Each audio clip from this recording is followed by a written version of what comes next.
Hi, this is Khushboo. Tell me one thing, अगर आपके पास एक ऑप्शन होता कि आप मैथ्स का सब्स्टिट्यूशन सब्जेक्ट आपको मिल सकता, अगर आप मैथ्स की जगह किसी और सब्जेक्ट को पढ़ सकते तो ऑब्वियसली आप वही करते, बट आपके पास ऑप्शन नहीं है, so you have to study it. So now let's study substitution method. So substitution जैसे कि नाम से समझ में आता है कि आपको एक वैल्यू को सब्स्टिट्यूट करना है, दैट मीन्स आपको उसे कहीं और पुट करना है। सो हमारे पास दो इक्वेशंस गिवन है। One equation is x plus y is equal to 14, another is x minus y equal to 4.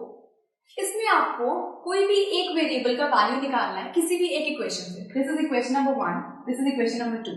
आप किसी भी इक्वेशन से एक वेरिएबल का वैल्यू निकालोगे, उस वैल्यू को आप दूसरी इक्वेशन के अंदर पुट करोगे। सो लेट्स सपोज अगर मैं सेकेंड इक्वेशन से वैल्यू निकाल रही हूँ, सो फ्रॉम सेकेंड x का वैल्यू निकाल लेती हूँ मैं। x will be equal to 4, y इधर चला जाएगा तो ये हो जाएगा 4 प्लस वाई। सो अब इस वैल्यू को हम इस फर्स्ट इक्वेशन के अंदर सब्स्टिट्यूट करेंगे। So putting the value of x in first, इसको हम फर्स्ट इक्वेशन के अंदर पुट करेंगे। तो x का वैल्यू है 4 प्लस वाई, यहां पर आ जाएगा x की जगह पर, ये हमारी इक्वेशन है, x की जगह आ जाएगा 4 प्लस वाई, ये है plus y is equal to 14. So 4 plus y means 2y is equal to 14. So 2y is equal to 14. ये 4 अब इधर चला जाएगा तो ये माइनस हो जाएगा। So 2y is equal to 10. y is equal to 10 upon 2. 2 ones are 2 fives are. So y is equal to 5. हमारे पास y का वैल्यू आ गया। अब ये जो y का वैल्यू आया है इसको हम सब्स्टिट्यूट करेंगे किसी भी एक इक्वेशन में। आप दोनों में से किसी भी इक्वेशन को पुट कर सकते हो। सो जैसे कि let's suppose x plus y is equal to 14 था, सो x प्लस y का वैल्यू है 5 is equal to 14, so x is equal to 14 minus 5 means x is equal to 9। So ये आ गया x का वैल्यू, दैट मीन्स y का value आ गया 5 और x का वैल्यू आ गया 9। So this was question number first of exercise 3.3 या PNCRT बुक से है question first का first part। Now let's try another part।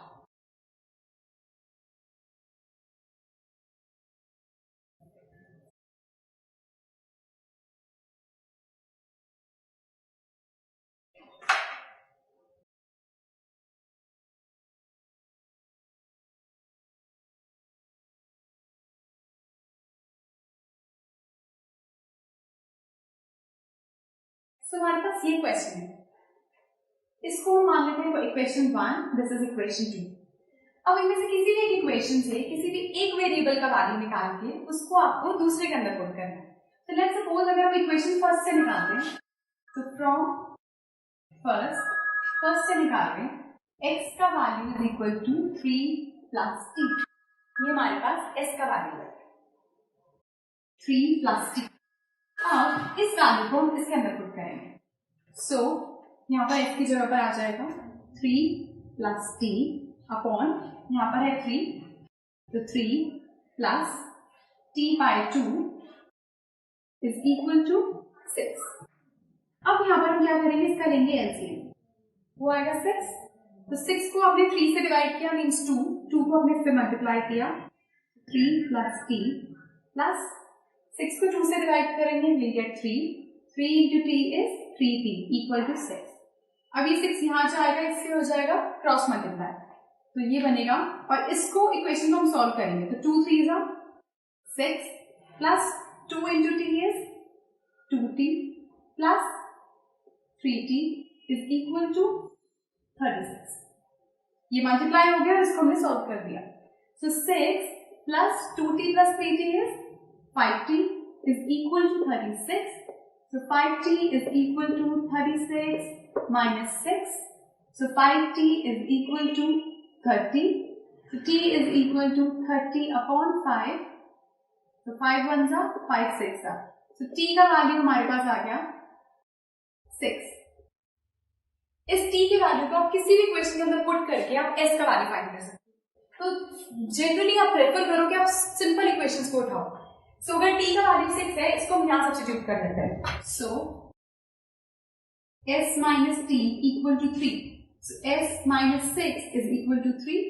s is equal to 3 plus 6. 6 उधर जाएगा तो ऐड हो जाएगा, तो s is equal to 9.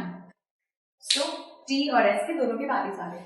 तो बेसिकली हम क्या कर रहे हैं, दोनों इक्वेशंस में से आप प्रेफर करो जो सिंपल इक्वेशन है उससे आप वैल्यू निकालो किसी भी एक वेरिएबल की, उसको आप दूसरे इक्वेशन के अंदर पुट करो, वहां से आपके पास एक वेरिएबल का वैल्यू आ जाएगा, फिर उसको आप किसी भी इक्वेशन में पुट करके सेकंड वेरिएबल का वैल्यू फाइंड कर सकते हैं.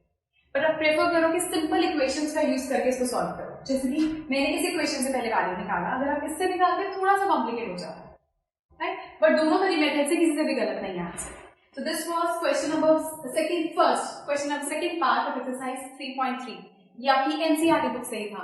In case आपको कोई भी डाउट्स है, please do write to us and do watch the next video for some more questions. Till then, goodbye.